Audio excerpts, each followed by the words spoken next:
Untamed is going to be untamed. It's going to be a little crazy. I want to talk to my people. I want to talk to my brothers and sisters. We can have grace and humility in how we interact with other people. Oh, hot dog, look at you. And nobody talked about what's really happening. And let's have conversations about what truth is.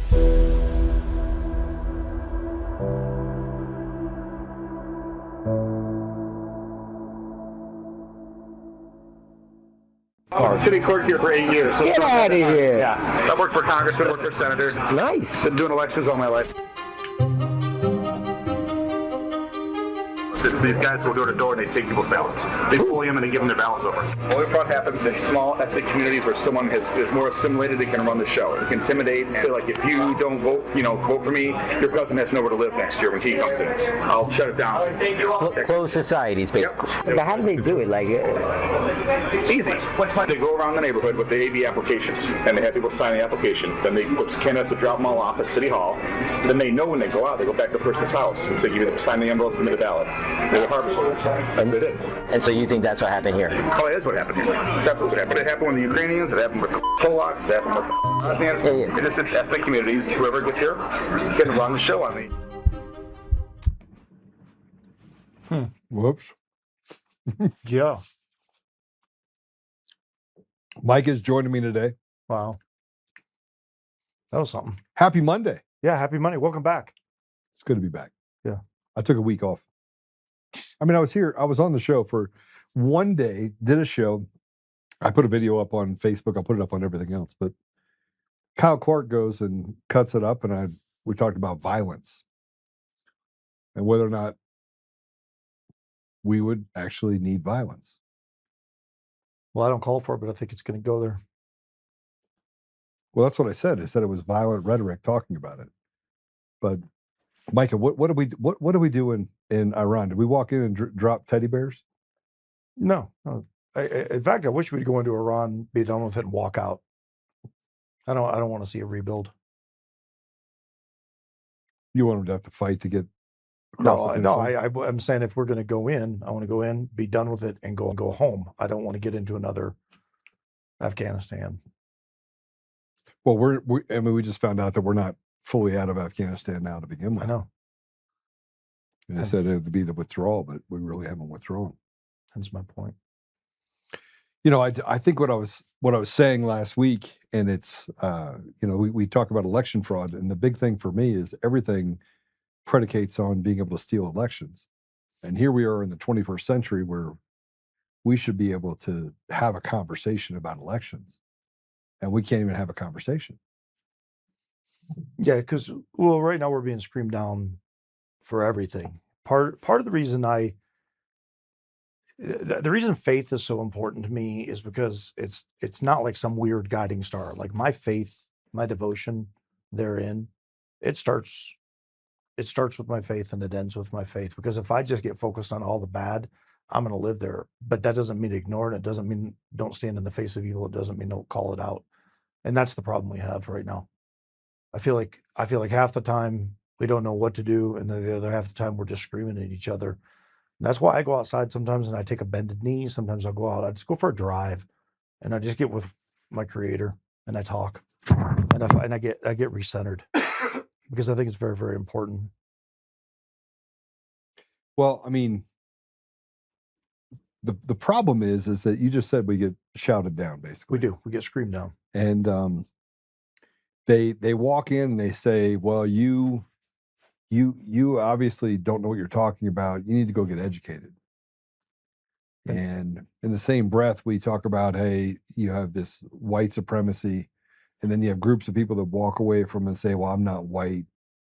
And I'm talking about people that specifically say, I'm Jewish, I'm not white, even though they're stark white. I didn't know the color, by the way, was now I'm struggling, bro. Shouldn't matter what color you are. It shouldn't. I mean, At all. you see people talk about the culture human problem. race. It is a culture problem.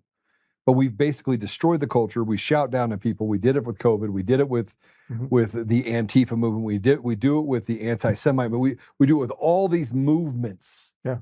Right? And this victimology. We just had Juneteenth on Friday. And I'm thinking to myself, okay, so we have Black History Month. Now we got Juneteenth, and we want to talk about the victimology and racism and slavery, when in actuality, the American people right now are slaves. They're fatigued slaves.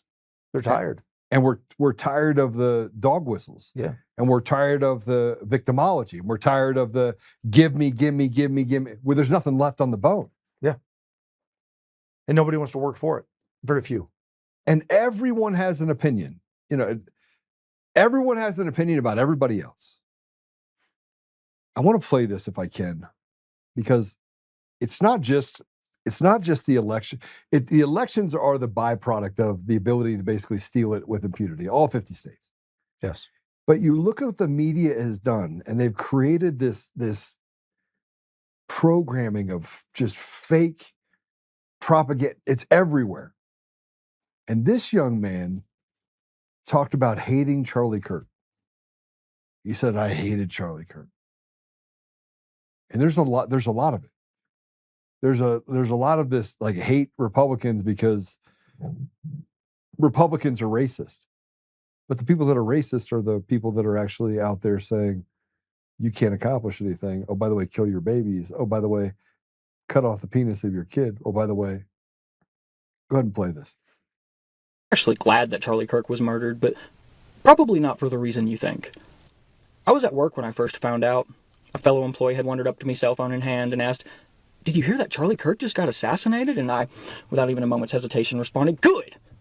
That Nazi white supremacist piece of shit!" I had never before witnessed such a perfectly blended expression of disgust, disappointment, sadness, and surprise, all through the window of another man's eyes, or experienced a silence so uncomfortable as the one that followed. And although that look on his face now haunts me more and more with each passing day, at the time, it only made me distrustful and upset. But little did I know that the sentence which followed would end up becoming the most profoundly psychologically impactful question that I've ever been confronted with. Have you ever actually watched any of his debates? I decided to end the conversation immediately. This man was clearly a lost cause, one of those intellectually dishonest Kool-Aid drinking types who refuses to engage in good faith with any perspective which contradicts their outstandingly narrow and propagandized worldview. And by this man, I mean me. Because I hadn't actually watched any of his debates. I was basing literally every single thing I believe about a human being with thousands of hours worth of publicly available recordings of himself openly expressing his opinions on a small handful of out-of-context clips that had been curated for me by algorithms and media organizations being funded by the political opposition. I foamed at the mouth, right along with the rest of those rabid and bloodthirsty dogs, gleefully mocking those who had been saddened by his death and downplaying the atrocity of it all by suggesting that political violence is just an unfortunate yet necessary step toward our coveted socialist revolution. That is, until I began to notice a common thread. The exact same comment being repeated ad nauseum in nearly every single online space. Have you ever actually watched any of his debates? I didn't think much of it at first. Of course right-wingers are all regurgitating the exact same talking point. They're in a cult. They're brainwashed. It was an ordinary and boring morning on the day I found out that I am a monster. In that moment where my curiosity got the best of me and I decided to click on some random YouTube thumbnail of Charlie Kirk with his goofy and gummy smile in an attempt to reaffirm my preconceived biases. And it was an unusually stressful afternoon on that very same day when I spoke to my father for the first time in years, despite the fact that he had always loved and supported me unconditionally.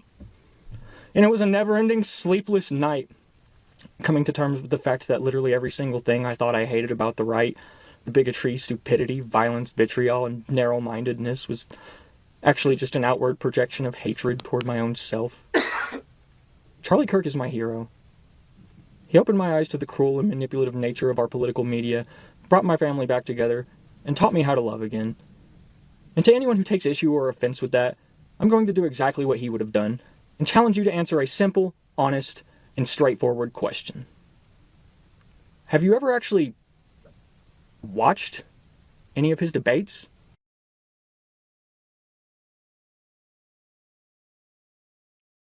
How about that? Yeah, I'm going to go back to what I said a minute ago. That's exactly what I was talking about, because it's so easy to foam at the mouth. It's so easy to get angry. It's so easy to put a push or a thumbtack in the wall and take a hammer and hit it with it to make it go in every single time. And then you stop back and you realize you're just making holes in the wall. I think that's probably one of the best affirmations of why I feel the way that I feel, of staying middle ground until there's one of two things needs to happen, Joe. Either you stand in the face of evil and you call it out and you fight it, or you stand over here and you showcase why love matters and love is good. And I don't mean John Lennon love. I mean, love your brother as you do yourself. Love your wife as you do yourself. Love as the way Jesus loves the church. And people can look at you and go, you can think whatever you want about me. I'm still going to pray for you. I'm going to love you through it, right up until it hits the fan. And your point is, do you think it's going to go violent? I do. I think it's only going to end when people are in a box. But things like this give me hope, because he's saying the very thing that we all are susceptible to do. And it's very easy to look at something politically on the other side and go, I told you. When I think when you take a giant step back, it's really just a handful of people controlling all of it. And if it wasn't a handful of people controlling all of it, then you wouldn't have this endemic environment that is spreading to other countries of this craziness. Well, it's a giant, I mean, the term PSYOP has been around for a long time, but a giant PSYOP is happening.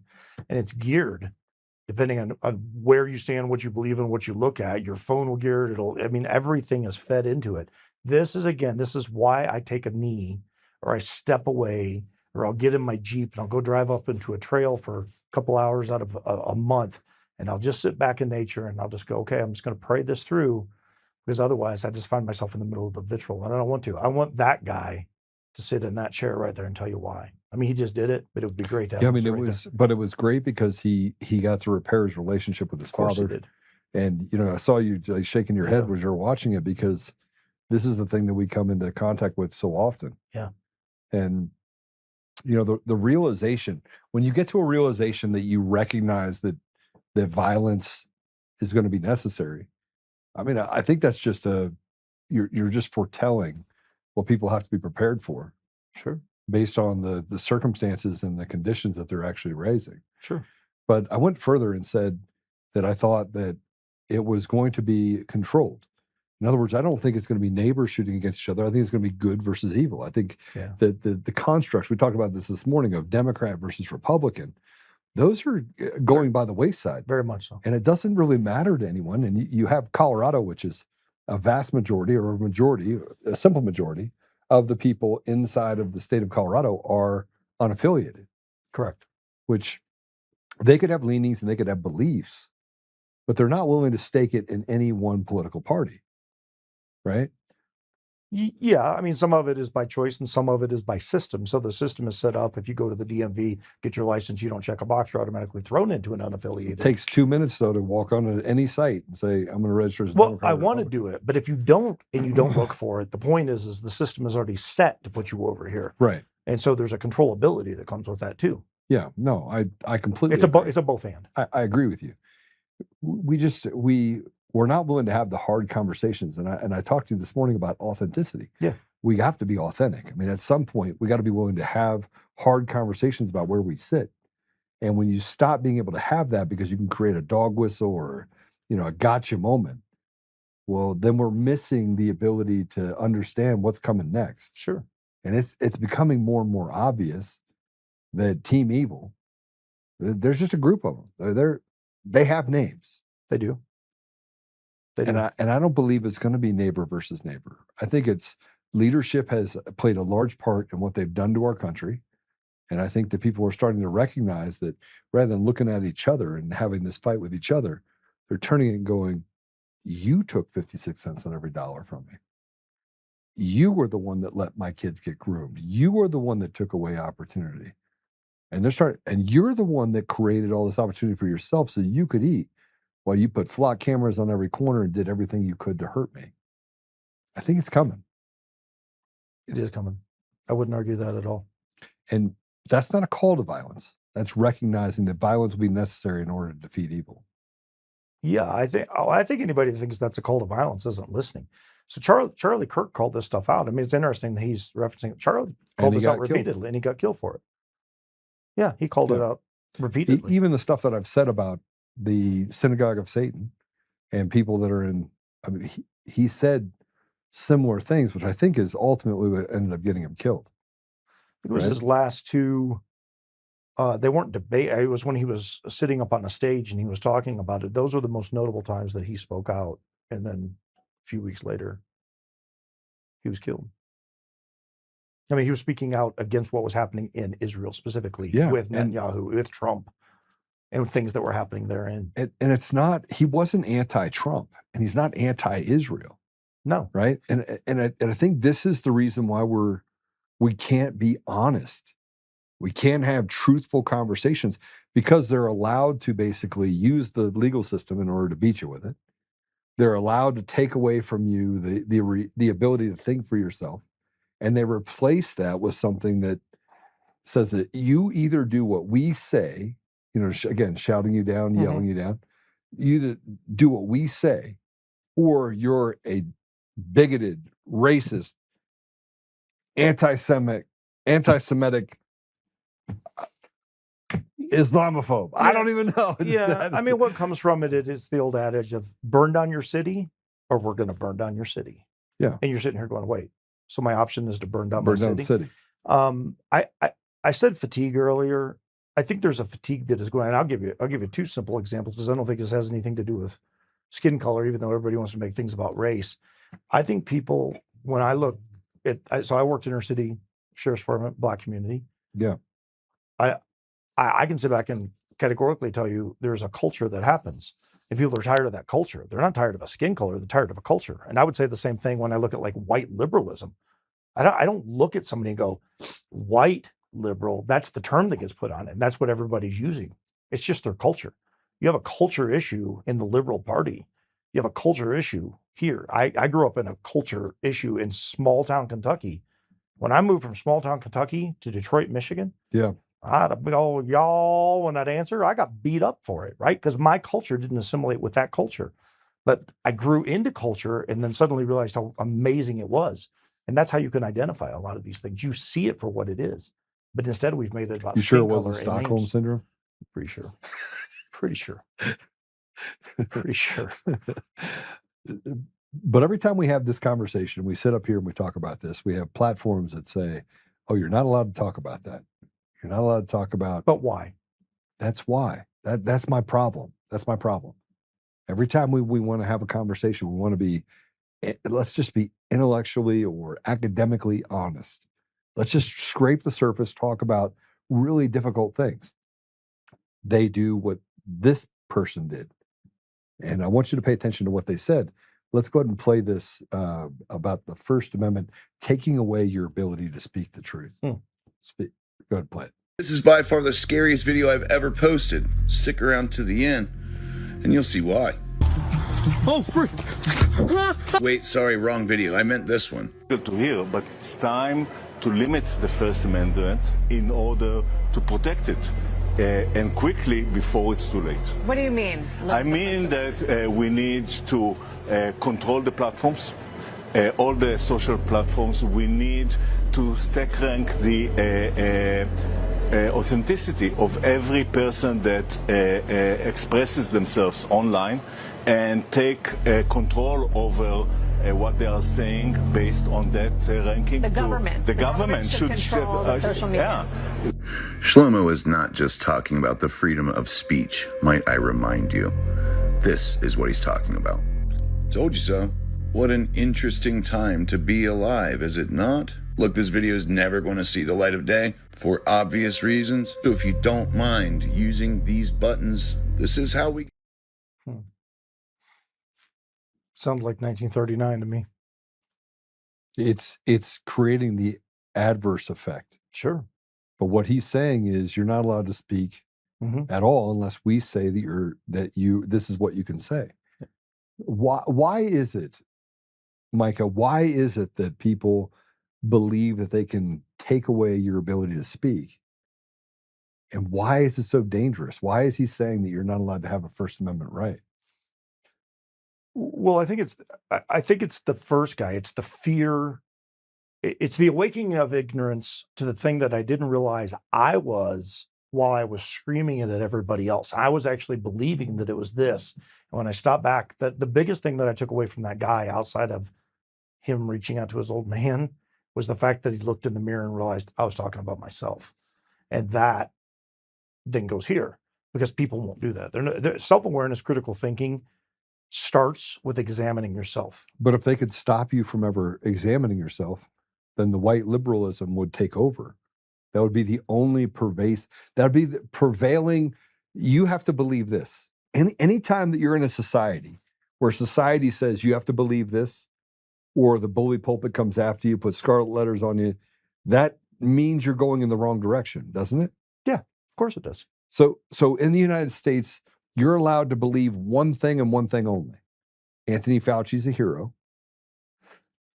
I can't believe I said that with a straight face. Is a hero. President Trump is a bad person. You know, the radical leftists that want to cut off your kids' pee-pee, that's normal. You see what I mean? But if you go against any of that, you're a bigoted, homophobe, transphobe. I mean, I could phobia you to death. I could chop you up.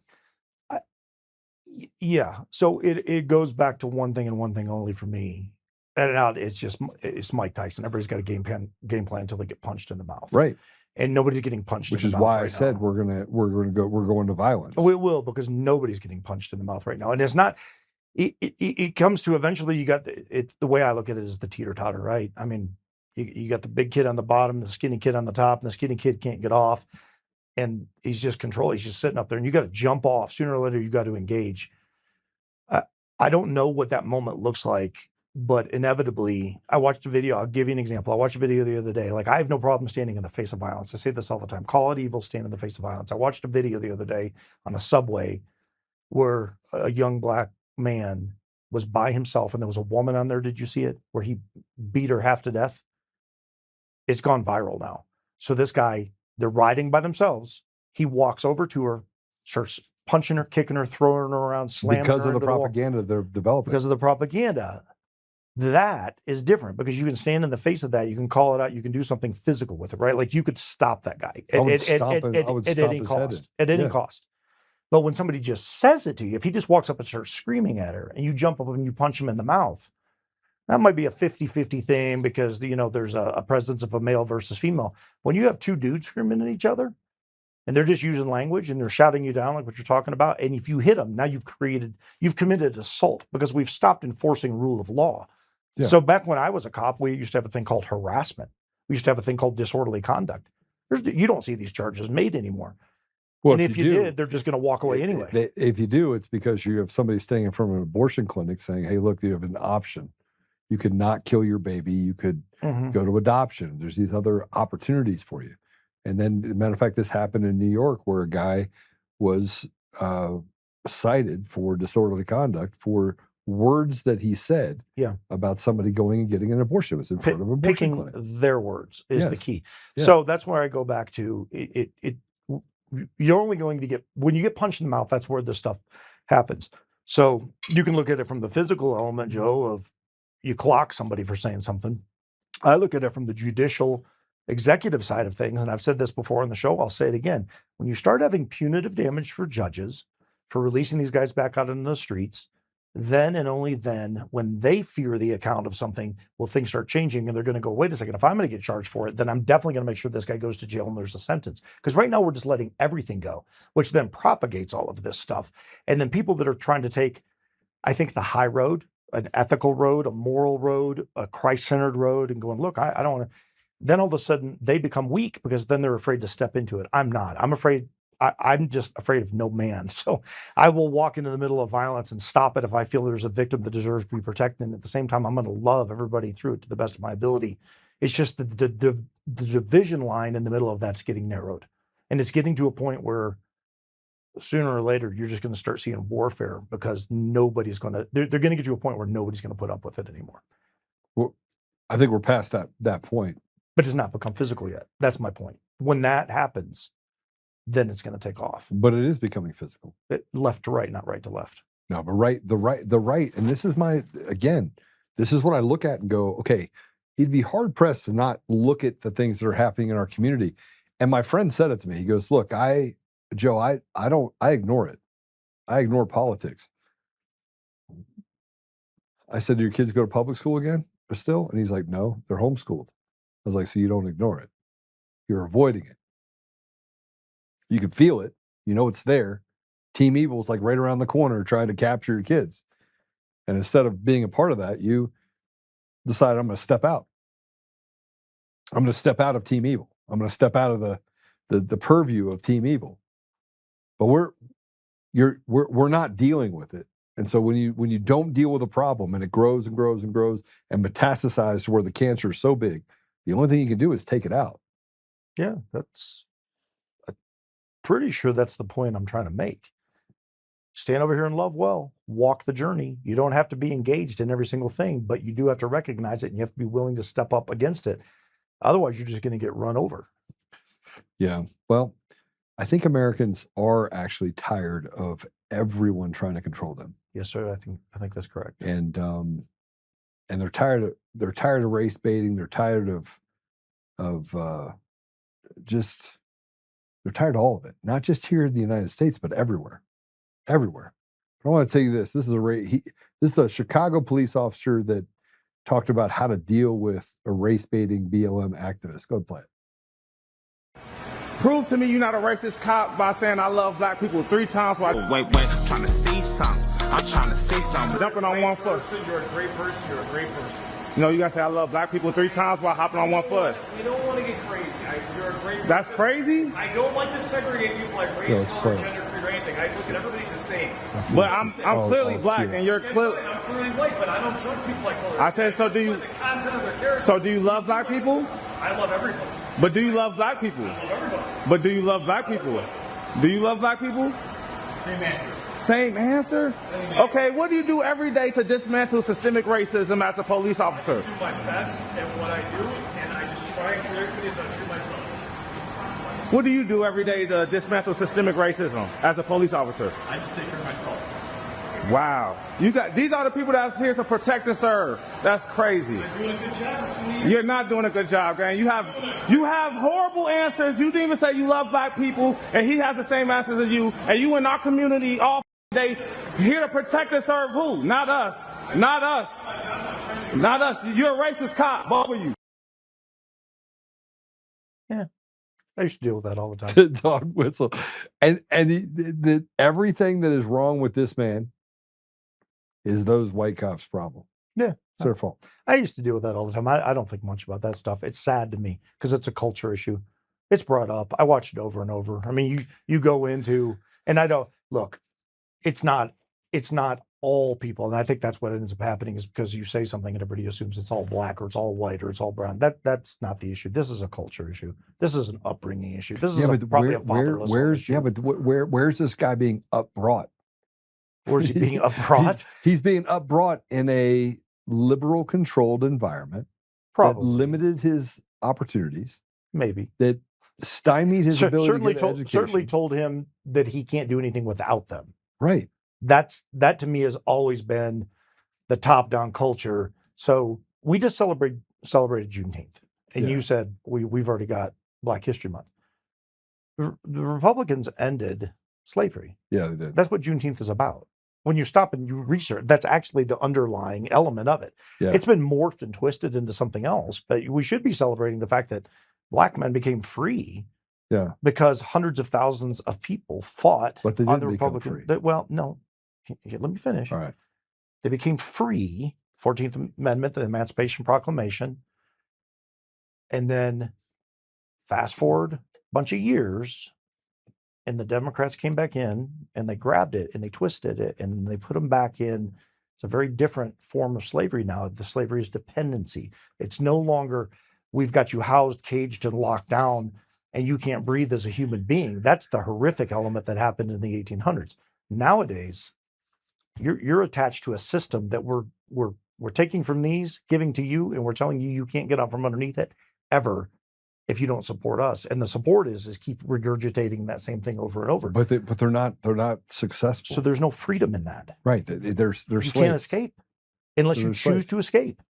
You got to walk away. So this is how we start talking about black people in the 30s and 40s and 50s. And I'm talking about black people because, frankly, the Black Americans, like there is so much blood that was spilled.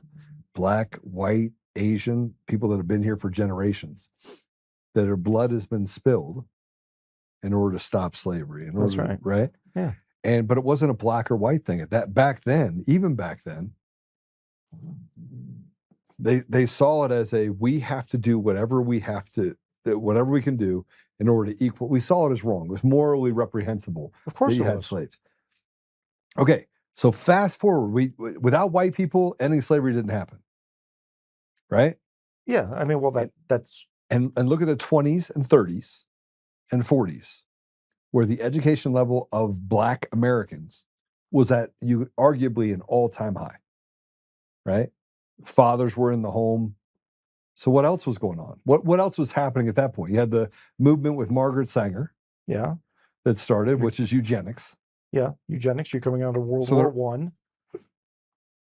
post World War One, walking into what arguably would be the greatest time for the Black household, right, in America.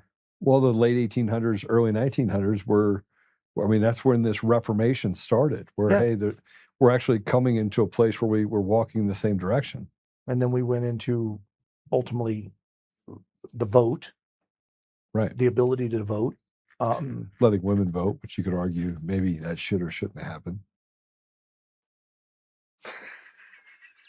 I just figured I'd be controversial. I just throw it out there, just to throw it out there. So glad I'm here.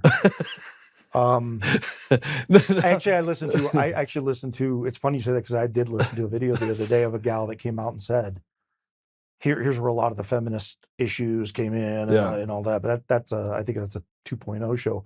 But it was very interesting listening to her take on it when she was saying, "Wives, submit to your husbands," is the, I mean, she went scriptural with it, and there is an element therein.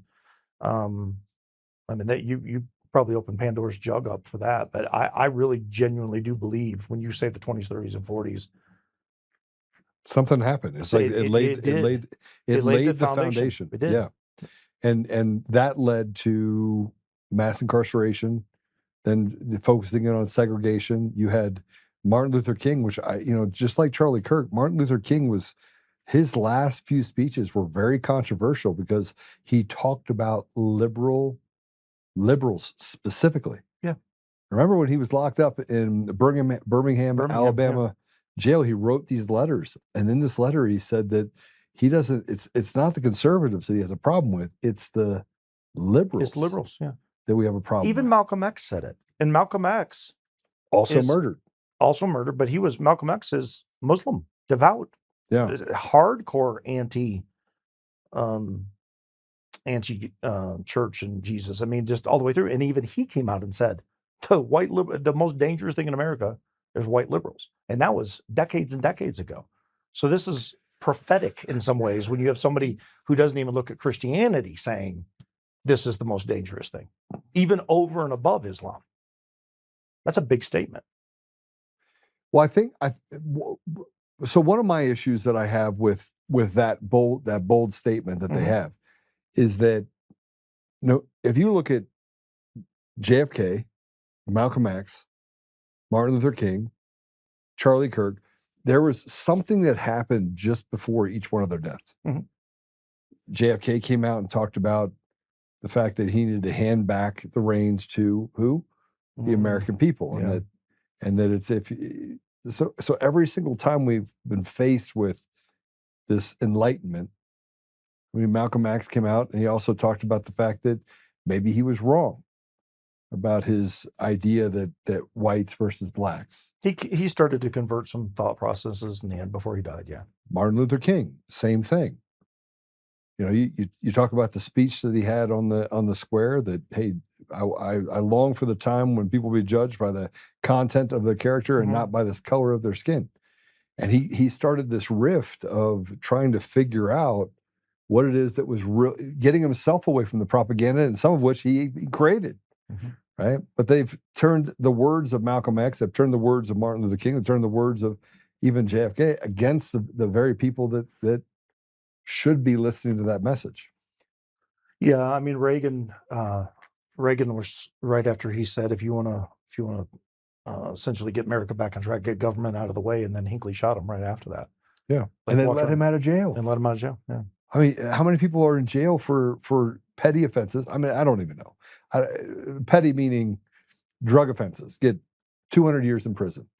This guy shoots a sitting president, and they let him out. Yeah. Well, we've been down that rabbit hole. So I want to play this. This is, one of the things that I will say is that this rise that I'm talking about, this recognition of that it's going to lead to violence, and we know who the targets are. And I'm not saying that I'm calling for violence against any target. I do not want violence. I'm prepared for it, but I don't want it. Do you want violence? No, I train. First of all, you don't plan for plan the emergency. You plan for an emergency. At the end of the day, all I've been doing my whole life is either serving publicly, protecting, or executive protection training. There's a reason for that, and I don't think it's just because it's in my DNA. I think it's because it's been gearing me my whole life towards something that was far beyond my comprehension many, many years ago, even though scripturally it's been in front of me the entire time. So yeah, no, I don't call for anything. I just know what's coming. Well, something happened in the UK just yesterday. Did you hear about this? I don't know. Go ahead and play this. Starmer resigned. Go play it. Every decision I've taken has been about putting the country I love first. That is why I will resign as leader of the Labour Party. I have spoken to His Majesty the King this morning to inform him of my decision. I will ask the National Executive Committee of the Labour Party to set out a timetable with nominations opening on the 9th of July and completed by the summer recess. Thoughts? Well, he stepped down. He's resigning. I mean, hundreds of thousands of women in the UK, white women, are raped. And if you speak out against the illegals that are there, then you're put in prison. So women literally have to walk down the street in their mind thinking, I'm going to be raped, I'm going to be raped, I'm going to be raped, I'm going to be raped, I'm going to be raped. And then the entire system is designed to allow those people to have a smorgasbord of rape victims. This anti-white, anti-Christian mentality, it is the attack that we're under. Very much so. And so if you think, I mean, the people in Europe are done, but the people in the United States are equally done. Only here, a large majority of blacks, Hispanics, whites are done. Yes, they are. Unified done. Unified done. Yeah. And they want to get to a place where they're like, listen, we know who the targets are. And we're talking about it, the judicial coup, so to speak. And they have immunity. Congress has immunity. Big Pharma has immunity. They all have immunity. I think we threw it up on a board in here last time. We did. Or you did, I should say. We did. It's just this manufactured propaganda that has allowed this evil to run rampant on our communities. And now you talk about fatigue. We have an immense amount of fatigue in our country. We're tired of basically trying to figure it out while the government takes more than their fair share and makes it so that we're basically a sharecropper in our own environment. It's all true. It's why, again, it'll be the third time I've said, it's why I go back to walking in faith. And it's not because, look, I'm going to use the Sikh temple as an example. So Wisconsin, I think it was 2012, massacre. Guy walks in, shoots up a bunch of people inside the temple. People got down on their knees and prayed. People hid. You know what nobody did? Nobody fought back. And at the end of the day, one gunman walked in and did a lot of damage to a lot of people. And it's an event that doesn't get talked about a lot. But my buddy, one of my dearest friends in life, Brian Murphy, Lieutenant Brian Murphy, was shot 15 times in the line of duty, responding to the Sikh temple, and lived. And the gunman took his own life. Brian was the only guy that engaged him. And that guy was an unbelievable shot. I mean, on the run at 60, 70 yards. What went down in that temple that day was people going to their knees, and there were people hiding. Now, fast forward to where we're at today, people are ready to fight. They're like, I'm not doing this anymore. I'm not going to get run over. I'm not going to have evil step in. How do you take the resignation? I think the resignation is then the people are getting ready to rise up. You see what's happening in Ireland right now. Yeah. I mean, people are, and you don't even understand the fights that are happening there. Yeah. They're going door to door and they're burning down people's homes. Yeah. And you would say, well, that's wrong. What you've done to Christians and what you've done to white people by demonizing them. And I do believe that there are white people that should pay the price. They're called white liberals. They should pay the price. Now, I don't mean that they should pay the price violently, but I think they're the reason why all this has happened. And it's just one group of people that have controlled media. They've been the chokehold of what's true and not true. And if what I'm saying is wrong, why do they have bots in social media? Why is 40% or more of all interactions that you have in social media fake people? Why would you need it? Good control. I mean, it's the only reason for it. You control everyone's thought process. You control the reality. You control the mores of society by creating a narrative that's just not true. It's just a giant psyop. I think so. I mean, in large part, it has to be. I mean, otherwise, why would you have 40% of anything be fake? Yeah. And it's a large portion. There are companies out there. Their only job is to make some. Look, I went to a concert for Capital One, right? It's a Capital One concert, country music concert. It was in Vegas. I was invited there because we spent a bunch of money with Capital One. So we get down there. It was televised everywhere. It's the iHeart Capital One, huge, huge deal, right? And I get down there and I look around and it's empty. And just as the people are getting ready to go on stage, a group of like 500 people that are called fillers come and sit down in the audience and make it look like the place is absolutely packed out. But it wasn't. It wasn't. Did you know they did that? No. Well, I mean, I know what fillers are. They do it. They do it in the Oscars and other places like that all the time. Yeah. Right. Of course. But I mean, this place was empty. Yeah. And this is a televised deal. All of a sudden, you had a ton of people that came in and sat in seats. And when they were done having them sit in those seats, they would get a little move up to this section. And they do it in that section. Probably where they're filming in different areas. Probably paid to go out in the streets afterwards, too. Probably. But it's not real. Yeah. Yeah. All right. Yeah, it's an impression. We're making it fake. All right, we're going to go to it's important to understand propaganda because frankly, it's all around you. And if you don't do the heavy lifting, you'll never see it. We're going to take a commercial break. When we come back, we're going to talk about our military. This will be a good one. We'll be right back.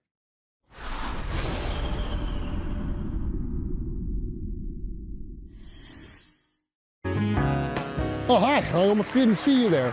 Welcome to DCF Buns, where you can find the freshest buns in town, if I do say so myself. Oh, our master bakers teach class every week. So whether you're new to baking or trying to improve your culinary skills, we got you covered. And we can help you bake the cake of your dreams. We'll even clean your cake if you want. And if you don't want to bake anything yourself, we have loads of fresh buns available in a variety of shapes and sizes. Check us out at dcfbuns.com to learn more. DCF Buns. We keep the buns hot and the deals hotter. Buns. In every thread, in every stitch, Honor-Bound USA weaves the fabric of the American spirit. It's not just apparel, it's a testament to God, family, and country. At Honor-Bound USA, we're a family of patriots who put our faith, family, and America first. When you visit our website, you'll find a line of products that embody our commitment to pray, stand, speak, and act. As the official site for the Untamed podcast, all of our products proclaim speaking the truth with courage. We also have the powerful documentary from Professor David Clements, Let My People Go. Identify yourself as one of the few who are willing to stand for what they believe in. Join the Honor-Bound USA family today. Wear it as a badge of honor, commitment to the values that shape us, and a pledge to the bright future we will build together. Because when you're honor-bound, You're not just wearing a brand, you're embodying a lifestyle.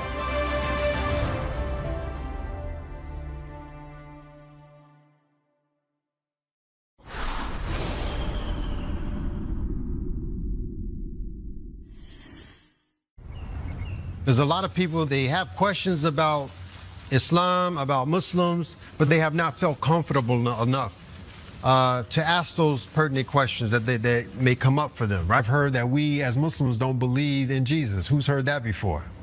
Raise your hand. Yeah, that's all right. Yes. Yeah, well, I know that's a popular teaching. Yeah, those Muslims, they don't believe in Jesus. That is not true. He is mentioned more in the Quran than even the Prophet Muhammad, peace and blessings of God be upon them both. By name, Jesus is mentioned 25 times. Who has heard that there are Muslims in the world that force people to convert? Who's heard that before? Yeah, I've heard it before as well. Is that true? Does it happen? Yes, it does. It does happen. Now, is that in alignment with what God says in the Quran? No, it does not. It clearly says there is no compulsion in the deen. In the religion, you cannot compel. You can't compel people. You can't force people. God has given us the freedom of choice, the free will to either believe in him or not to believe in him, to either adhere to his commands or to rebel against him. That is our choice.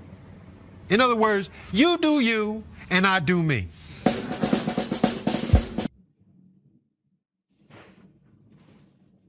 By the way, what he said is true. Yeah, we have free will. But Muslims believe in Jesus. Yeah, they do. And now this is where I get in trouble. So does the devil. Yeah. This is true. This is true too. But I just don't understand why that conversation came up for our military. Why? I don't know. I don't know. I don't know. I'd love to add more to that. Freedom of religion. But that's okay. Except for when you're Christian. Well, I'm sure the military has, people that are running from the Jewish side of things, the Christian side of things. Absolutely not. What do you mean no? No, nobody in the military is leading as Christian? So my friend's a chaplain. Yeah. In the military. Yeah. Right? He's not allowed to stand up in front of a group of people and talk about Jesus and Christianity. Really? No. He's allowed to pray for them. He's allowed to show up and offer counsel. He's allowed to meet with them. That would not happen with a Christian chaplain. Well, my daughter has church service on a boat. Church service, yes. That's not church service. I see what you're saying. Right? Yeah. That's not even Muslim service. That's a recruitment of, hey, let me tell you about the Muslim faith. No, I got you. Where is this happening in the Christian faith? Yeah. Right? I can't. Does that make sense? Yeah. I mean that. Yeah. I mean, look, I can call up Donald and ask him. He's running the country. He's the head of the military. Yeah. I want to play this. So this also happened in New York City. The streets of New York City on Father's Day weekend. Prayer time. This is crazy. Go ahead and play it.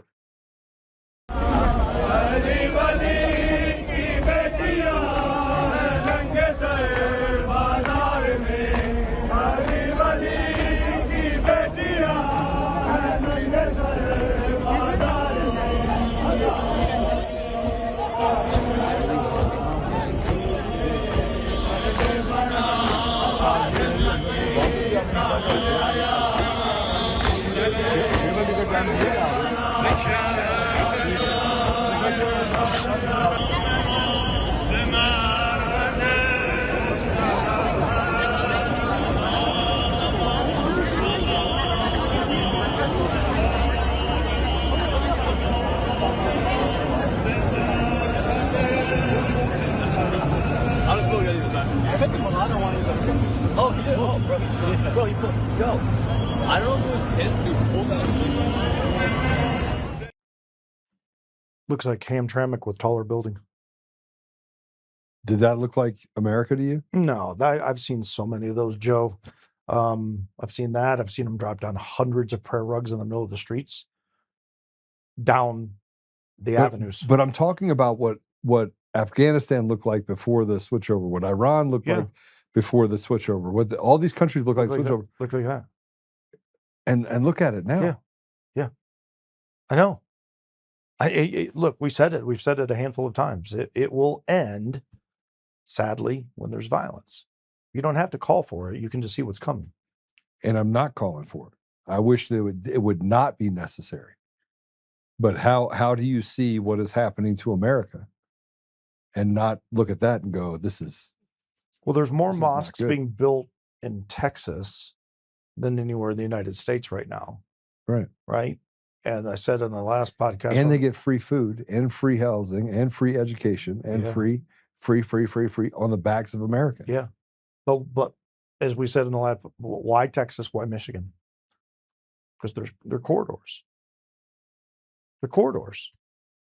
So, northern corridor, Dearborn, Detroit, Hamtramck. Southern corridor, Brownsville, all the surrounding areas.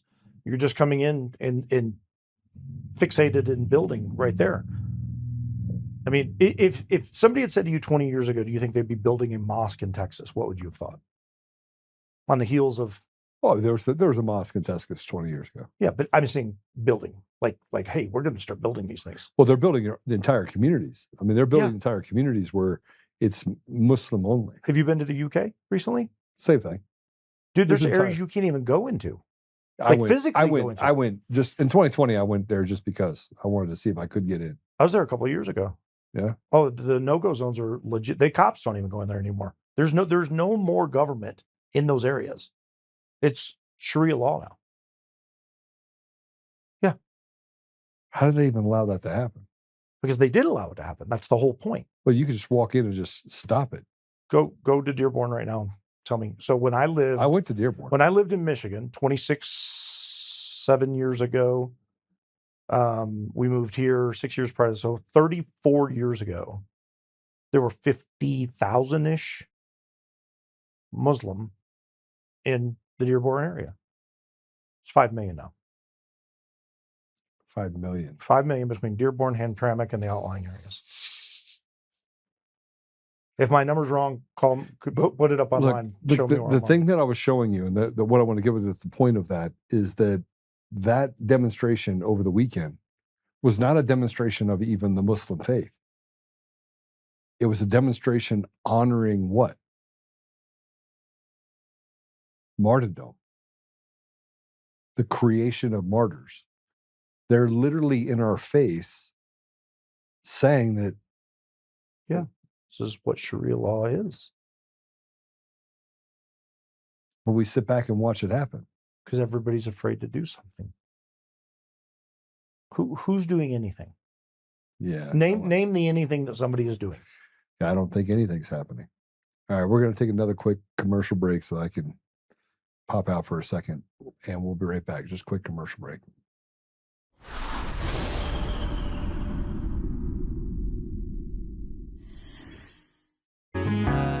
Oh, hi, I almost didn't see you there. Welcome to DCF Buns, where you can find the freshest buns in town, if I do say so myself.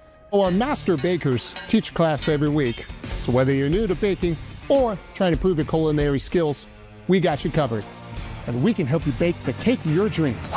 We'll even clean your cake if you want. And if you don't want to bake anything yourself, we have loads of fresh buns available in a variety of shapes and sizes. Check us out at dcfbuns.com to learn more. DCF Buns, we keep the buns hot and the deals hotter. Buns. In every thread, in every stitch, Honor-Bound USA weaves the fabric of the American spirit. It's not just apparel, it's a testament to God, family, and country.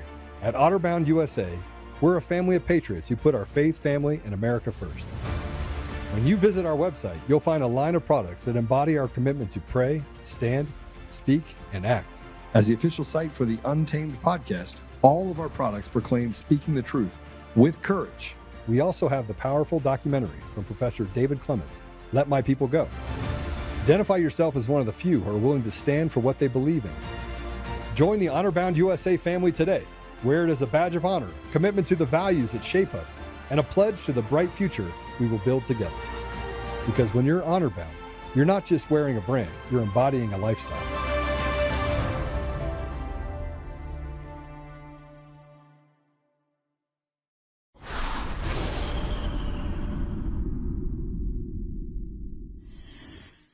check out the White House's new post.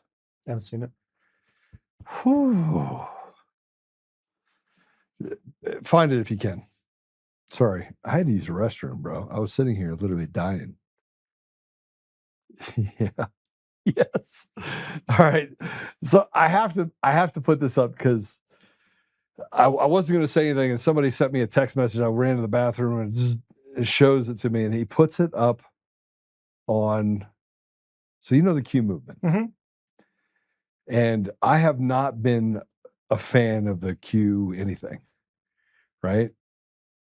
And then last week, somebody sent me a bunch of stuff and said, just go research it. So I did. And I looked into things that President Trump said, and I looked into, because there's a growing amount of fatigue and hopelessness that's starting to settle in. Yes. Right? Would you agree? Oh, very much so. And you see a vast majority of people are they're done. Yeah. They're just over it. Yeah. Okay.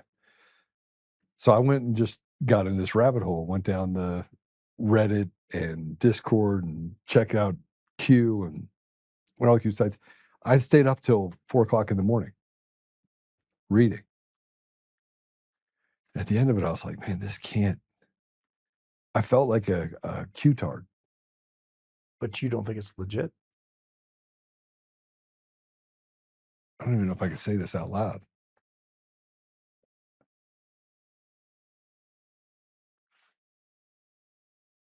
I think something big is about to happen. Right? It sure feels like it. And I think that there's going to be mass arrests, and I think lots of stuff's going to happen. And I feel calm about that. It's really weird. But it's probably because you're ready. I am ready. Yeah. So put this up real quick. This is on the White House. The White House X feed. White House will be Q posting today. Right? That's not the only one. There's another one where it says, go ahead, put it up if you would. Always trust. America will be the world's leader in quantum technologies. Make America great again. Bro, this is on the White House. Yeah. X feed. Yeah. What is happening right now? And yes, the more I read about Q, the more I'm like, all right, we're gonna have military tribunals, 100,000 people or so are gonna get the choppy chop. They're gonna get brought in. Choppy chop meaning that they're gonna go to jail, right? They're gonna be tried. But right? who's gonna enforce it? Man, I don't know, but it's hard. You're gonna have at least 100,000 people. You got to. Right? I mean, you are if you're making a say. I'm still trying to figure out who's going to enforce it, though. Like, who's going to take action on that? The military? You think they're really going to believe in that? I think it's really difficult to see who believes what. But it's hard when you got the White House putting up Q stuff. Right? I mean, come on, tell me that's not like you're not like going, yeah. I mean, it's a rabbit hole, dude. I went down the rabbit hole. It's and a I kept rabbit thinking to myself, okay, if you look at what's happening in like France and all these different places, I mean, Macron's married to a man, maybe. Candace Owens says she is.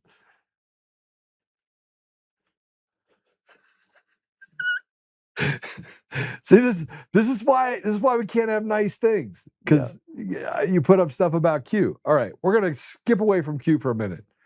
The biggest part about that thing I was talking about from New York City is that it's a hail to martyrdom, which is war. Yeah, that's why I said Sharia law. There's a big difference between there's a big difference between peace-loving Muslims and Sharia law. And here's what's happening in the UK. Now, you cannot own a gun except for by permit, and it has to stay at the hunting lodge or wherever you are in the UK. You can't buy a knife if you're under the age of 18.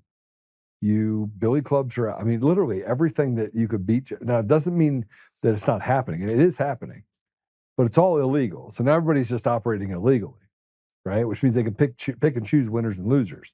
That's a lawless society. That's what you have happen in the UK. But check this out. These are 1,000 Muslims hunting British patriots in the UK. Play it.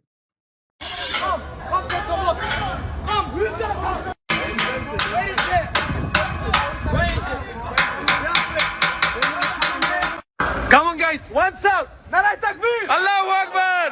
That's it. Nara Takbir. Takbir. Allahu Akbar. What are you again?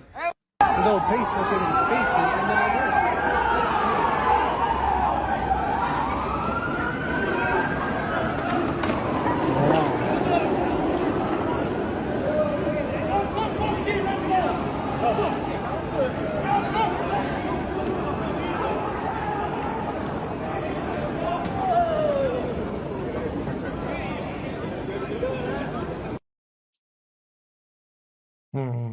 Hunting British. Yeah. The people, citizens. Well, the cops don't even have guns. Some of them. And that's what's happening in the United States right now. I want to play this video. This is the video you're talking about in a New York subway.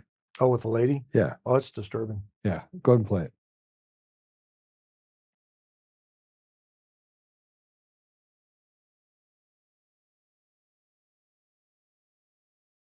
Well, this is a guy that literally is abusing this woman, beating her. Kneeing her in the head, kicking her in the ribs. He walked from the other end of the subway car over to her, by the way. And she sees him coming. If you actually watch this from the, there's a little clearer view, you actually see her tense up and turn right before he gets to her. She knew it was coming. She knew it. I mean, that. What happened with the guy? I don't know. I don't know the end result. I don't know. Hey, I saw the video and went, well, here we go again. I thought he was going to kill her. But this is what's happening. I mean, you have a young, unfathered Black society and a culture that is raised on violence, and this becomes normalized. And then you have a defenseless woman sitting there. Most Black people are not like that. No, that's what I'm saying. It's a small portion of a culture that are able to be manipulated into this that is propaganda. Controlling the rest of it. I mean, you got 535 in DC controlling 350 million people. So if people don't think that there's a small percentage of a Black culture that is now representing all Black, It's pervasive. It's pervasive. Matter of fact, you can go to Anacostia, Ward 6, Ward 7 in DC. Yeah. And prior to the National Guard coming there, you couldn't go out after 6 o'clock at night. Yeah, now you can. Yeah, now you can go out after 6 o'clock at night, but they live that way forever. And most people that live there are good people. Yeah. But you have a group of thugs that run around terrorizing the communities, shooting people, robbing them, doing all the things that it's like a heyday. It's like 6 o'clock at night comes and the vampires come out at night and they just do all sorts of stuff to destroy the community. I picked my wife up from the airport Friday morning at 3 a.m. My son came back from Japan. He was there 6 months, comes back. I'm going to DIA. Their flight they're supposed to get them at midnight and they get pushed. Something happens, delay. I'm driving down 25 to 225. I'm going down 225 and I get to 6th Avenue. 2 guys pass me and one guy's hanging out the window shooting at the other car. What? Went right past me, 3 a.m. Yeah. This is the second time I've been going down 225. The last time I went down 225 was about a year ago. Wait, and he's shooting at another car? Shooting at another car. Last time I went down 225 a year ago. Now you called the Popo and they I didn't call anybody.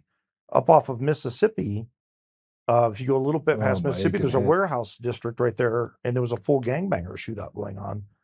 That's 15 miles from my house, as a crow flies. So this kind of stuff happens. We're just where we're at. We're kind of removed. You didn't call anybody? No, I had my gun sitting next to me. There you go. Put it up. You have the story? All right, get the post and let's put the video back up again. $1,500 bond. $1,500 bond. This is why I say punitive damages for judges. This is exactly what I'm talking about. If that woman could sue this woman is getting beat. Yeah, half to death. Yeah. By somebody who doesn't care, By an illegal, by the way. I don't know whether he is or isn't, but the bottom line is it doesn't really matter. His name's Alphabet. It doesn't matter.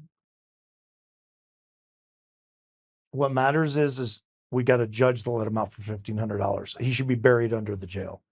This is a perfect example of what I'm talking about. It's they pick winners and losers. This is the whole idea of picking winners and losers. Yes. Yeah. Fair enough. I'm going to walk it back for a second. If that judge could get sued by that woman for $1 million punitively, yeah, that would never happen again. And you get all judges on board. This is Miami public transit. This is in Miami? Hold on a second. Time out. It's probably Haitian. This is, his name's Joshua King. Brutally assaulted Andrea Priorda on a Miami public transit. Surveillance video captured the black man attacking the white woman. She suffered multiple injuries and was hospitalized. Released on a $1,500 bond. This is in Miami, in Florida. Fully prosecute King and the woke judge. Yeah. It's a judicial coup. Yes. They are literally putting criminals on the street.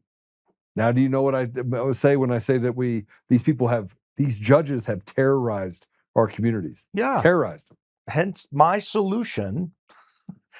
If we just keep hammering the problem, we don't, I want a solution. The solution to me is legislation that judges, it's the same way the cops do here. When they first said, when I was in law enforcement back in the day and they said, oh, they're taking away immunity, I'm like, good. If you got somebody who's corrupt doing something, you should be able to criminally charge that cop. I have zero problem with that. They don't even go to jail. None of them go to jail. Can you imagine if the judges got locked up? That's my point. That's civilly. So what's the judge more afraid of? Going to jail or losing his livelihood? If you could be sued punitively, the judge, the same way a cop can be sued. Like I don't have immunity from that. If I violate somebody's rights, I can be charged criminally and then they can come back after me civilly. OJ lost. OJ didn't go to jail for murdering 2 people, but he lost civilly. We need to do the same thing to judges. I'm telling you, you would stop this overnight. Well, I'm all about solutions. Just so you know that there's a country in the world. There's 2 of them actually. Russia. I mean, the ones that we seem to not like. You have Russia and you have Poland. You can't get away with any of this stuff there, right? They'll put you in a box. Yeah, very harshly actually. This is what happened when a Polish man confronts them trying to pray in his front area in Poland. Go ahead and play it. Nie ma żadnego. Nie jebie was Allah. Allah doesn't give it. This is Poland, and you're going to lay out your carpets here. That's all there is to it. He's basically ran them off. Kurwa, to wy swoją religię tu wpierdalacie. In Polish. Polska i tyle, rozumiesz? This is Poland, period. Polska, Jezus Chrystus i tyle, i wszystko w That's temacie. it. Yeah. End of story. Gdzie kurwa rozkładać, gdzie chcecie jakieś dywany i swoje modły robić. Co to ma być? Chcesz się pomodlić? Chcesz się pomodlić? Idź do kościoła. Albo do swojej świątyni. A nie kurwa w miejscu publicznym będziesz dywany rozkładał. Nie ma żadnej gadki. Chcesz do swojego kurwa kościoła, rób sobie co chcesz. Tu jest Polska. Tu jest Polska, nie ma kurwa dyskusji. Chcesz się modlić, idź sobie do świątyni. Wszystko w temacie. Chcesz iść się modlić, idziesz do swojej świątyni, rozumiesz? A nie rozkładacie tutaj dywany i co to ma być? Cześć, pozdrawiam.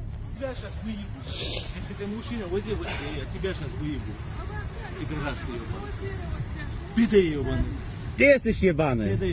No i co? No i co? No i co? Ja się nie będę z tą szarpał, bo tu się nie bije, my tu mamy prawo, wiesz? To nie jest jak u was. Good job. He did a good job. But in the United States, they want to take away our First Amendment. Yeah. And you have someone from Israel that came here and said, we need to take away the First Amendment before it's too late. Yeah. Because people are speaking the truth. Right. You have social platforms that are censoring people every day. That's why I said it feels like 1939. This is pre-cattle car Germany right now. The problem is the good people, and I'll just call them, good Jews, good the good people end up paying the price. Yeah. For the price of those evil people, unless we target those people. Target meaning for prosecution and not for violence. Yeah, people. Yeah, Right. we got to use the law. Hence my solution on the judges. I have the same thing on the criminal side. Look, when a guy with a rap sheet of arson lights a bar on fire, and you let him out on a PR bond, and then you go back the next night and you burn down a local establishment that puts 30-some Douglas people out County, of jail. Colorado. Yeah. And that guy gets a $10,000 bond, which you're paying 10% of, and you're out of jail on $1,000 on a third arson. We have a problem. And we have a culture problem, we have a judiciary problem, we have a lot of problems. Explain to me, just on that alone, because I can get fired up over this. Explain to me, you're the judge, you're sitting up there. You got a livelihood. You're representing law, Lady Justice, blindfolded, and you're sitting back. How do you come to a conclusion to go, I'm going to let you out on your third arson for essentially $1,000? How do you let a guy out that beats a woman half to death on public social media and gets a $1,500 bond? How do you, like, in your head, make that make sense to me? Because I look at that and I think, just from a human standpoint, forget the judge. Forget the fact that you're the arbiter of the law on this. How, just as a human being, do you not look at that and be sickened? And I go, okay, so you attempted to take this woman's life, $1 million bond minimum, just as a human being. Now, as a judge, because I know the law, I interpret the law, I'm responsible for it, $5 million. Because I know what you're going to do, because you have this history. I'm taking not just the emotion and the human side of it. Now I'm looking at it and I'm weighing it through you've done this before. Irina Zerga, 14 felonies, and now all of a sudden the guy can't go to court, but 13 different times he could. And what did he get? I was sharing with him the other day, I think the guy had 57 arrests, 35 felonies, 38 years old. Mathematically, make that make sense. That means the guy's going to jail like once every month and a half on felonies. And you're like, how is that even possible? How do you, as a judge, how do you not look at that and go, well, 37 times my predecessor screwed this up, but you know what? $25 million bond. I mean, how else are you going to fix this stuff? If it's follow the money, then follow the money there. To fix it. I know it's not, but how? If we don't hold that to account and change it, then you and I are just going to keep beating the nail with a hammer. I want the solution, and the solution for me, when I look at it, I look at that right there, and I think to myself, go back to the 1,000 guys running down the street. That's why I said to you earlier, who's going to enforce this? Who's going to enforce it? You can't even enforce that right now. Well, I mean, here's the problem, is that everyone's at a different level. So if I was on the street when those 1,000, people ran down Ali Akbar and started beating people, and I was one of those people, you're going to stand up. I promise you this. Someone's not going home that night. Yeah, you're stepping up, because it's evil. Yeah. Right? It's evil being carried out in the face. I mean, it's an actionable step. That's Romans. That's the book of Romans. I mean, it's Romans 13:4 in action. I look at this. This is why I said from the very beginning, I go back to salvation. I go back to work. Blessed are the peacemakers. Blessed are those. Beatitudes. You got to live there. And if you don't live there, then you have this chaos. But the other side of chaos is there's also actionable steps that need to be taken. We're called to follow God's law, which we're also follow man's law, unless man's law goes against God's law. And right now it's going against God's law, period. And it's time to have church leaders take a stand, men and women of faith take a stand and say, enough is enough. But right now, I think people are terrified. I think they're afraid to speak out. I think they're afraid to say anything because, to your point in the very beginning, you're going to be shouted out. You're going to be called names, and people pull back and they go into a recluse and they don't want to come out. And this thing metastasizes and it gets bigger because fear drives evil, and evil drives good people away from taking a stand. Who's going to stand in the face of it? Who's going to do it? I don't know. It ain't going to be the police. How many cops do you have right now? How many cops do you have? So, town of Castle Rock, what do they got? 14, 15 guys on duty? You have 500 people show up? They can't even control road racing and e-bikes out there right now. And it's not because I don't love law enforcement. Team Evil has figured that out. I know that. But because the good you keep people pressing haven't figured it out. Yeah. And at what time, when do the good people step up? This again, I will always go back to faith first, follow love. And until you're standing in the face of evil, then you take a stance. But right now, man's law, that's the middle ground. That's what God calls us to follow, is man's law. We're not. The law's not doing anything. That's why you got a $1,500 bond. That is not protecting people. Now we got to start stepping up and saying, what do we do next? Well, I think there's a lot we can do. But while we're doing that, I want to say, someone just sent me a text message saying, Joe, are you anti-Muslim? What? No, I'm not anti-Muslim. Or you're not anti-Muslim. Not at all. I don't think anyone like me or Micah could go and work in the Middle East, do the things that I know that I've done if I was anti-Muslim.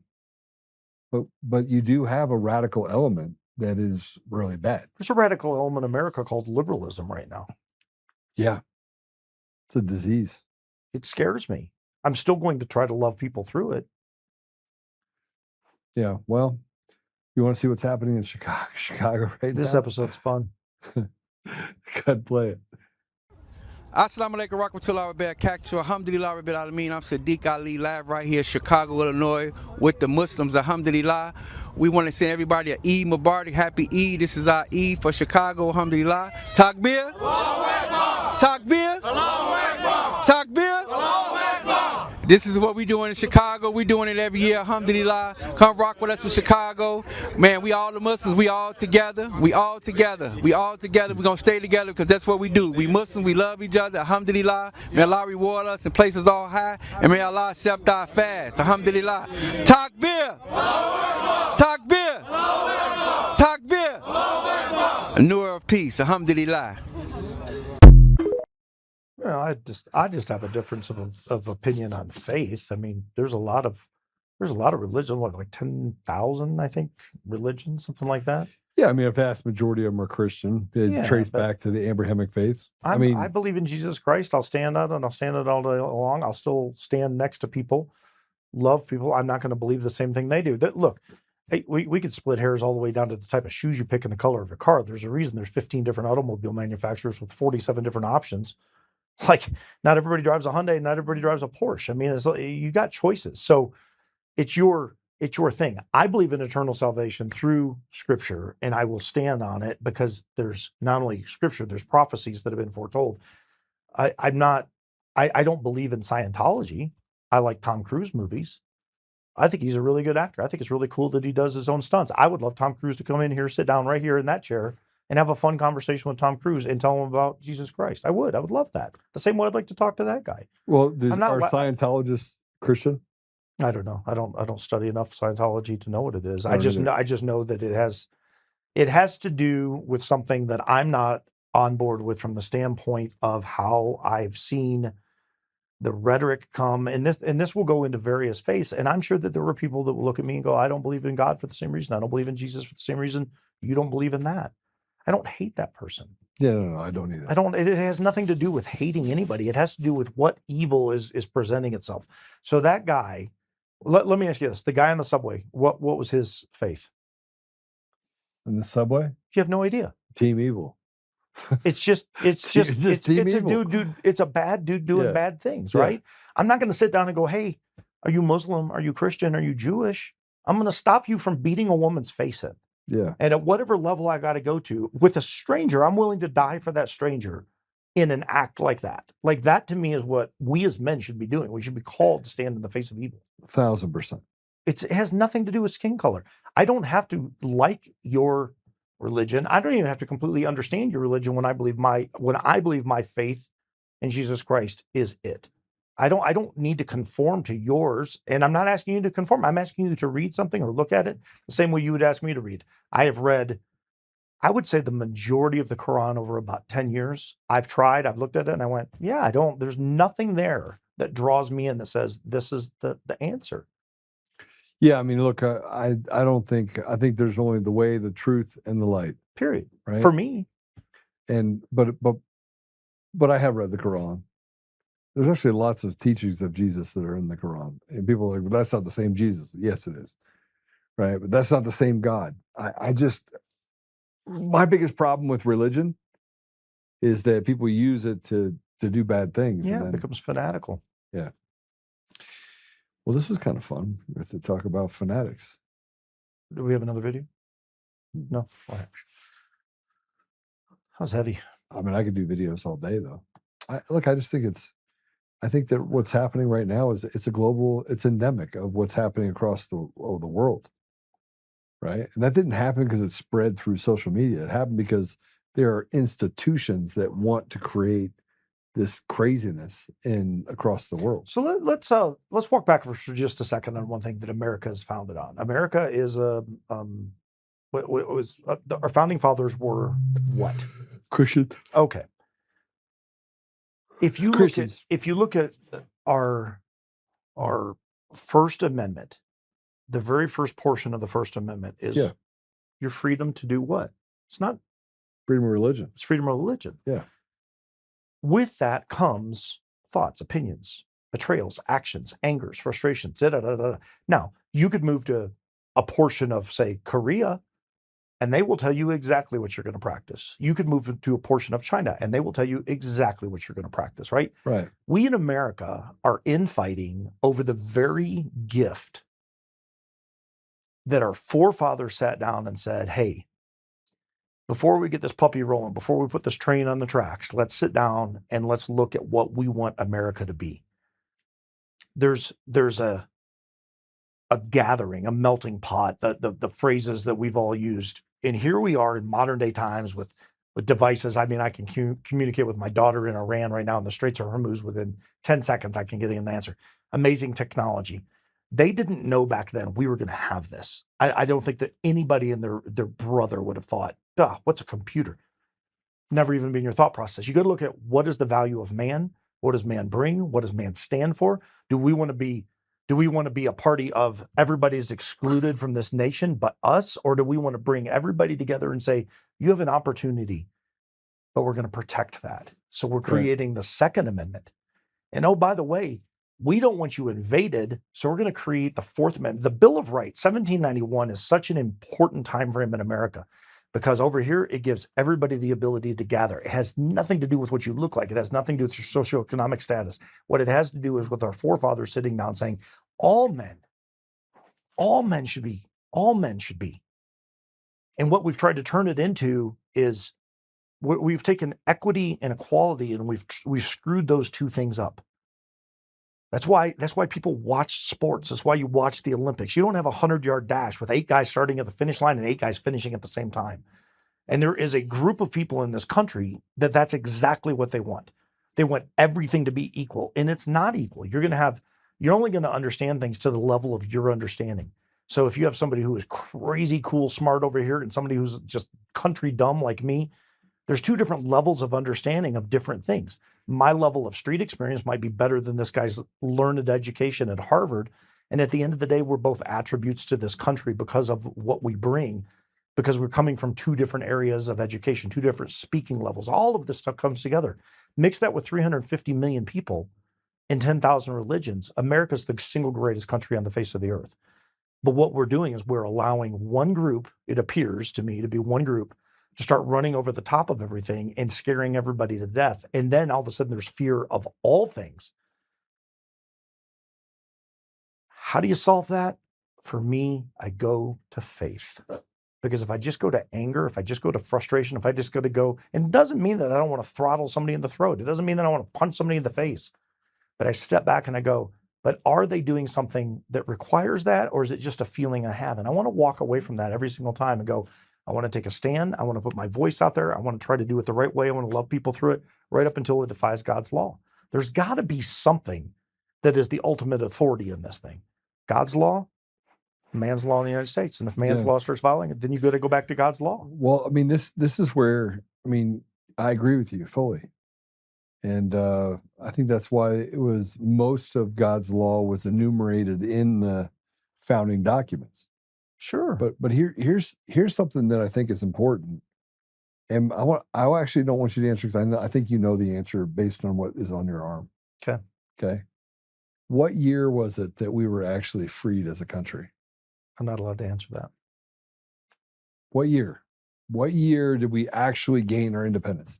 Not the Declaration of Independence, but what year did we actually gain our independence? I'm watching the comments. I want to hear what you guys have to say about that. What year? Don't Google it either, because if you Google it, we're out, which I can't really control whether or not you Google it. Do you know the year? Mm-hmm. Come on, somebody put it up there. Nothing?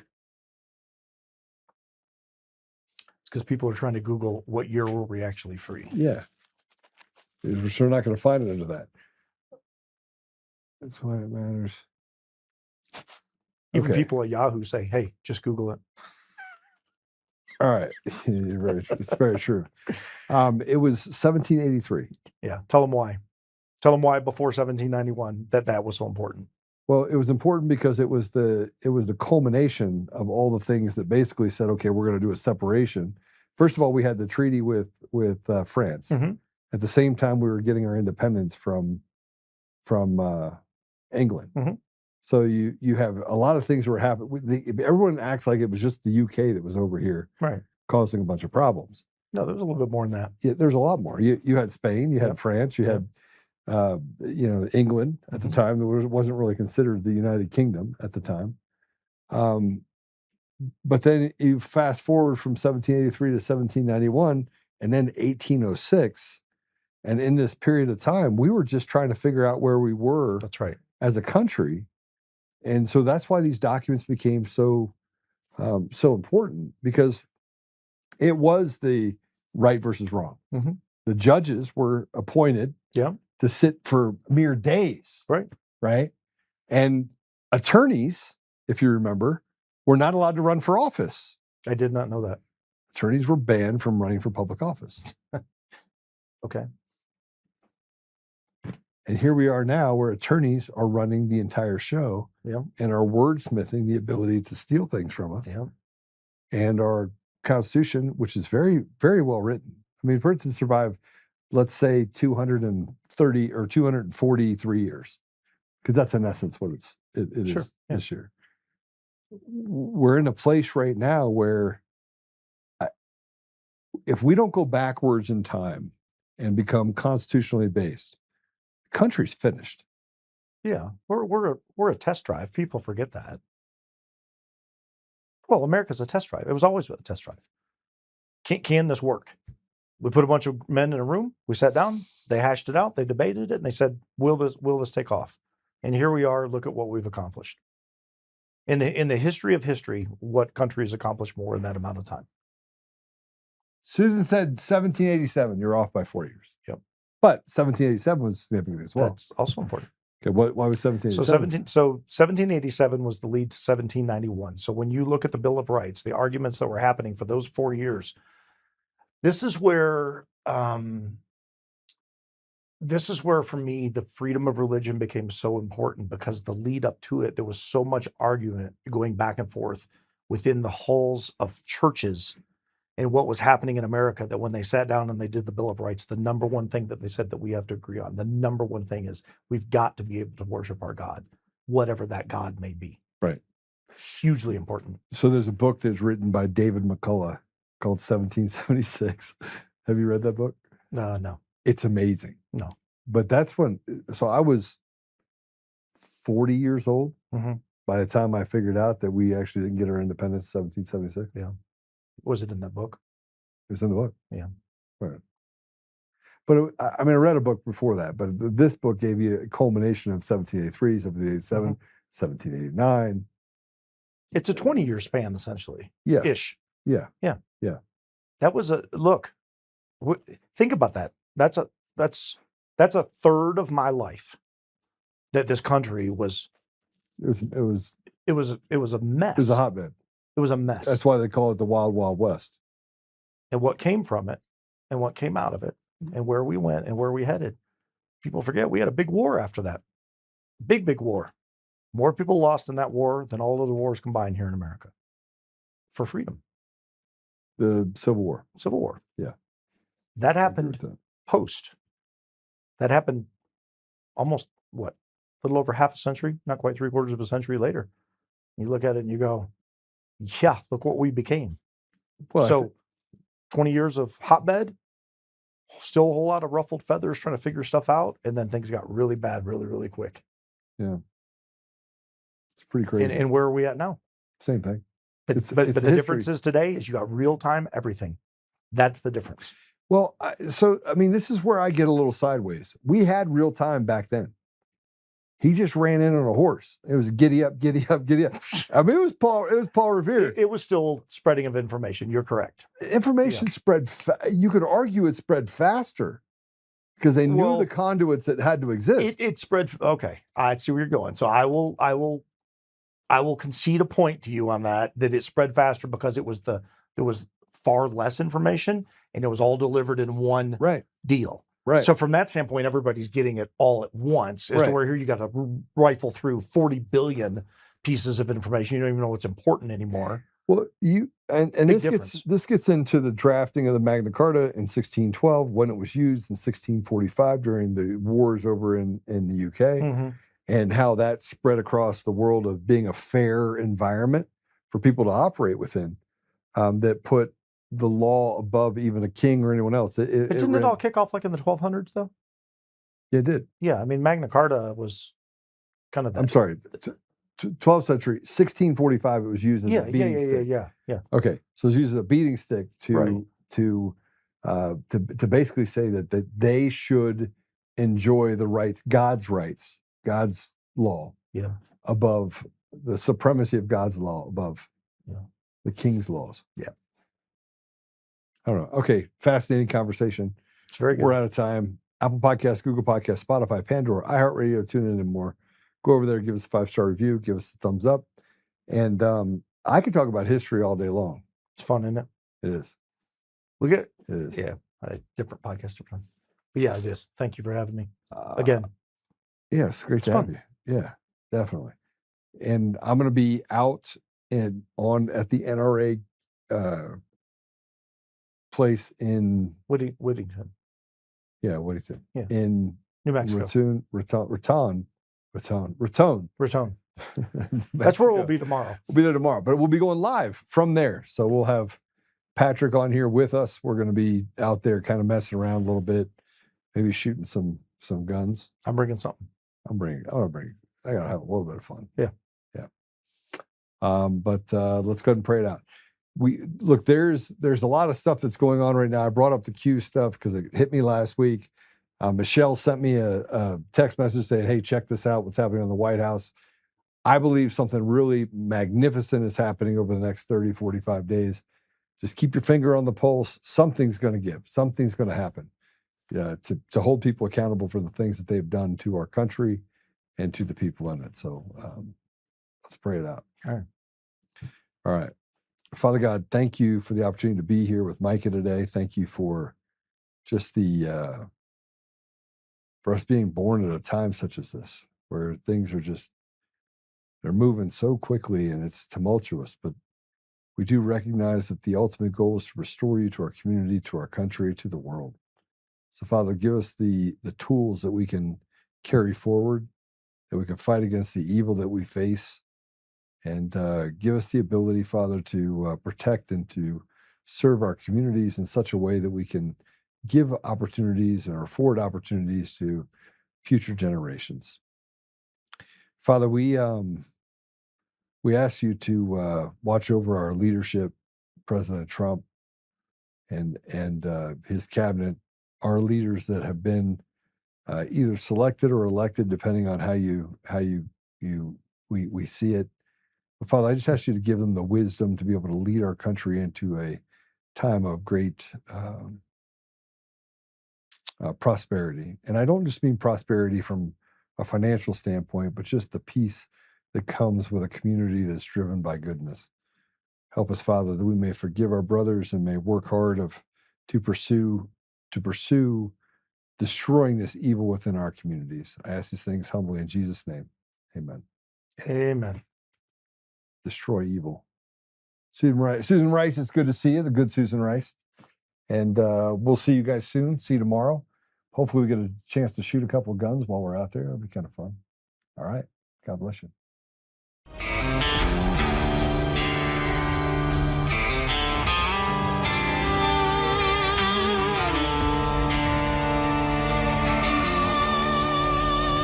Rise up untamed. In the heart of the fire where the wild ones roam, Joe Oltmann's calling, bringing truth back home. From conservative daily to this untamed fire, we shatter the silence, lifting spirits higher. No chains can hold us, no lies can prevail. Authentic and fearless on this rugged trail. Patriots gather under stars and stripes. Untamed nation, igniting the night. Untamed nation, let the truth roll out in this land of the free. Standing proud from sea to shining sea, we won't back down. Catch the fire, wear the crown. Untamed nation, it's our battle song, motivating hearts where the brave belong. Yeah, untamed and wild, forever strong. Play it again all night long.